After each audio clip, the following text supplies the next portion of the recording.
अस्सलाम वालेकुम नाज़रीन, हाईटेक न्यूज के खबरनामे में आपका खैर मकदम है। मैं हूं नेहा खान। नजर डालते हैं आज की अहम खबरों पर। भोपाल में एक प्रोग्राम के दौरान जमीयतुल उलमा हिंद के सदर मौलाना महमूद मदनी ने एक ऐसा बयान दिया जो अब तक तनाज़े का मौजू बन गया।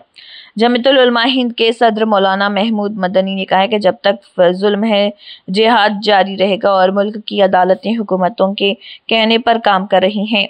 हाईटेक टीवी के ब्यूरो चीफ अब्दुल वाजिद निज़ामी ने इन सवालात के हवाले से सुप्रीम कोर्ट के सीनियर वकील ज़रीफुर रहमान से बातचीत की। देखिए उनका क्या कहना है। आदाब नाजरीन, आप देख रहे हैं हाईटेक टीवी और मैं अब्दुल वाजिद निज़ामी।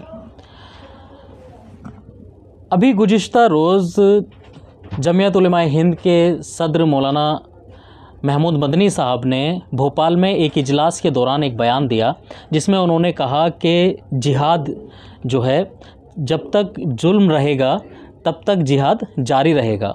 इस तरीके के बयानात उन्होंने दिए, जिसके बाद जो है पूरे राजनीति जो सियासी माहौल है वो गर्मा गया। सोशल मीडिया हो या मेन स्ट्रीम मीडिया, दूसरे चैनलों पर जो है इस पर डिबेट का सिलसिला शुरू हो गया।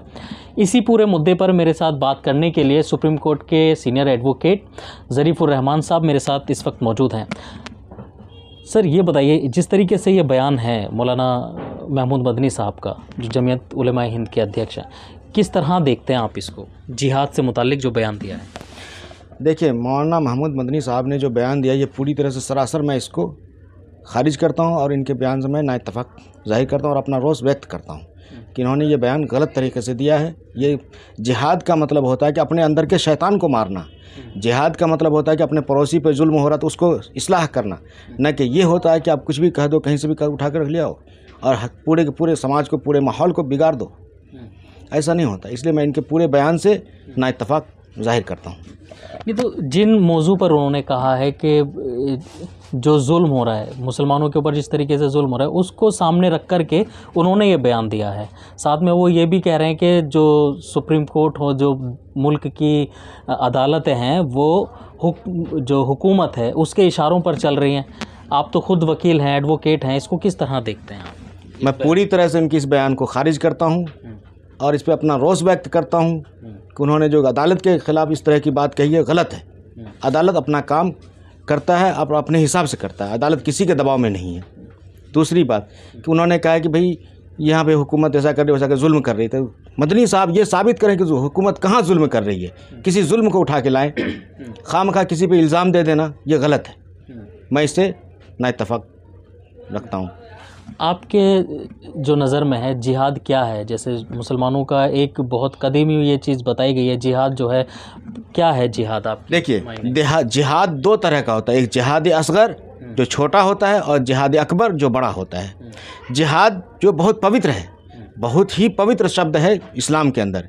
और जिहाद के मायने ये आते हैं कि जो हम गुनाह करते हैं, जो आज हम मुलविस हैं गुनाह के अंदर, जो आज हम बुराई करते हैं, उसको ख़त्म करना। जिहाद का मतलब ये नहीं कि जाके लड़ाई करना या जुल्म करना। जिहाद का मतलब है कि लड़ाई को, जुल्म को ख़त्म करना। ये जिहाद है, न कि जिहाद के माने जाके लड़ाई करना और किसी को मार देना। ये जिहाद नहीं है। किस तरीके का पैगाम जो है गया है मुल्क के अंदर और इससे क्या माहौल पैदा हो सकता है? एक अगर दूरअंदेशी का अगर हम एक अनुमान लगाएं तो क्या? मैं मुल्क के तमाम अमन पसंद लोगों से ये अपील करूंगा कि उस बयान को आप लोग दरकिनार करें, नज़रअंदाज करें, उनके बयान पे तवज्जो न दें, बल्कि आप अपने अंदर झांकें, अपने अंदर देखें कि हम क्या कर रहे हैं और हमारे अंदर क्या चीज़ है, हम कहाँ गलती कर रहे हैं। हम उनकी गलतियों पे न दोहराएं, बल्कि अपनी गलती को इस्लाह करें, उसको सुधारें और ऐसे बयान से गुरेज करें।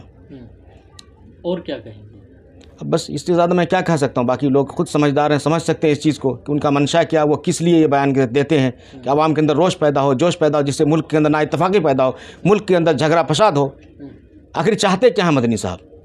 मैं ये जानना चाहता हूँ उनसे कि आखिर वो चाहते क्या? क्या मुल्क के अंदर जो मुसलमान, जो अमन पसंद शहरी रह रहे हैं, क्या उनके अंदर भी नाइत्तफ़ाक़ी और दरार डालना चाहते हैं? अगर राजनीति करना तो मैदान में आए, लड़ें, इलेक्शन लड़ें, वोट लें, उससे आए। ये क्या तरीका है कि जहाँ खड़े हुए जो मर्जी आए वो बोल दी? ये गलत है।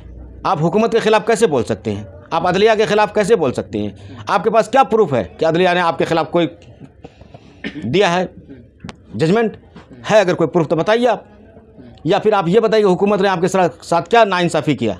आपकी कौम के साथ क्या गद्दारी किया हुकूमत ने जो आप हुकूमत के खिलाफ बोलेंगे? आपके किरदार जैसे हैं, आपके जो गलत हैं, अगर गलत के साथ गलत हो रहा है तो सही हो रहा है, मैं उसके सपोर्ट में हूँ और हमारी पूरी संस्था उसके सपोर्ट में है कि जो गलत है वो गलत है, वो चाहे किसी भी धर्म से हो, किसी भी मज़हब से हो, किसी भी ज़ात से हो, कोई मतलब नहीं है। क्योंकि आइन के खिलाफ और जो अदालत के लिए उन्होंने कहा है कि अदालतें जो हैं हुकूमत के इशारे पर काम कर रही हैं, तो कुछ तो वजह रही होगी, कुछ तो उन्होंने देखा होगा। देखिए, अब उन्होंने क्या देखा वो चीज़ तो वो पेश करें, वो बताएं आवाम को। बोलने से नहीं होगा, दिखाना भी पड़ेगा कि हम देखो इस चीज़ को इन्होंने ये चीज़ किया है, ये हुकूमत की दबाव में आया है, ये मेरा है, इन्होंने ज़बरदस्ती छीन लिया है। बताएं वो चीज़ तो वो सामने करें, आवाम को पहले वो दिखाएं फिर बोलें, तब उनका मानेंगे कि हाँ ये सही है। तो क्या इसको उनका ये सियासी बयान समझ लिया जाए, सियासी बयान, सियासी नज़रिए से देखा जाए? पूरी तरीके से ये सियासी बयान है और पूरी तरीके से आवाम को गुमराह करना है। नहीं, ये कोई चीज़ कोई मायने नहीं रखता। मैं इनके बयान को बिल्कुल 2 कौड़ी का बयान नहीं समझता हूँ। फॉल्स है, बेबुनियाद बयान है इनका। तो देखिए, जिस तरीके से मौलाना महमूद मदनी साहब के बयान को लेकर के तरह तरह की जो है लोग बातें कर रहे हैं और अपने अपने तासुरात, अपने अपने ख्यालात का इजहार कर रहे हैं, उसी तरीके से सुप्रीम कोर्ट के जो सीनियर एडवोकेट हैं ज़रीफ़ुर रहमान साहब, उन्होंने भी अपना मौक़िफ़ रखा है, अपना जो नज़रिया है वो इस बयान के बारे में पेश किया है। दिल्ली से हाईटेक टीवी के लिए मैं अब्दुल वाजिद चिश्ती निज़ामी।